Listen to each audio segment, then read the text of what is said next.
తెలంగాణ పట్ల కించపరిచినట్టుగా మాట్లాడిన తేజస్వి అనే ఎంపీ వాడేం మాట్లాడిండో వానికి తెలియకుండా, వానికి అర్థం కాక, వాడొక పిచ్చోడై, వాడొక స్టూపిడ్ అయి మళ్ళీ అదే మాటలు మాట్లాడుతున్నాడు. ఒరే బేవకూఫ్, నువ్వు అన్నది తెలంగాణను. కాంగ్రెస్ పార్టీ నాయకులకు అర్థమైందో కాదో, కాంగ్రెస్ కాదురా సన్నాసి.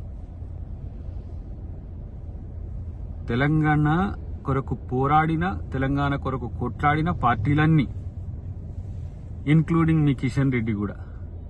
నువ్వు సారీ చెప్పినవని చెప్పిండు ఆయన. అబద్ధాలు ఆడితానికి కూడా సిగ్గుండాలి కిషన్ రెడ్డికి. ఇప్పుడు వీడేం మాట్లాడుతుండో అర్థమవుతుందా కిషన్ రెడ్డి? వాడు మాట్లాడింది తెలంగాణ సమాజానికి అర్థం కాలేదట. ఇలాంటి ఫాల్తుగాళ్ళ మాటలు మీరు క్యారీ చేసుకుంటా ఏమనలే తెలంగాణ అని చెప్పి అనే ప్రయత్నం చేస్తుంటే, ఒకవైపు రామచందర్, ఇంకొక వైపు నువ్వు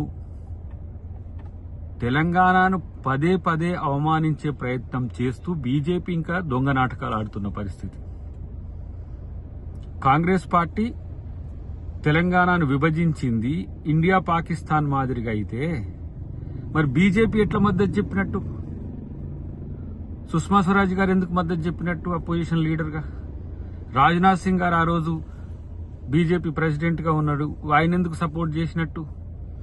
మీరెందుకు సపోర్ట్ చేసినట్టు?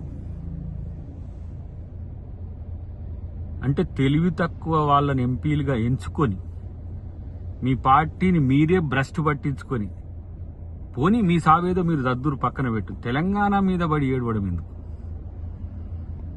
ఇలాంటి అహంభావపూరిత వ్యవహారం అనేది మీకు సిగ్గనిపించట్లేదా?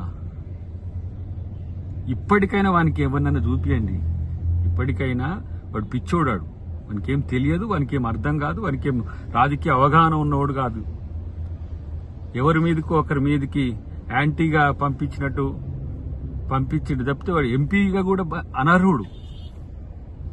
అలాంటి వాని వ్యాఖ్యలకు సంబంధించి మళ్ళీ ఇంకా మీరు ఏం చెప్తారో చూడాలి. మీ ఏమంటాము, మీరు సగ చెప్తారు కదా, ఆయన అట్లని లేదు, ఈయన ఇట్లని లేదు, వాడు అట్నే అంటున్నాడు. కనీస బాధ్యత ఉండి మాటలు మాట్లాడేటట్టుగా మాట్లాడుతున్నాడు అనేది మీరు అర్థం చేసుకోరు. ఇప్పుడు చివరికి మీది బానిసల పార్టీ అనుకున్నాం కానీ మీది పిచ్చోళ్ళ జనతా సమితి అయిపోయింది.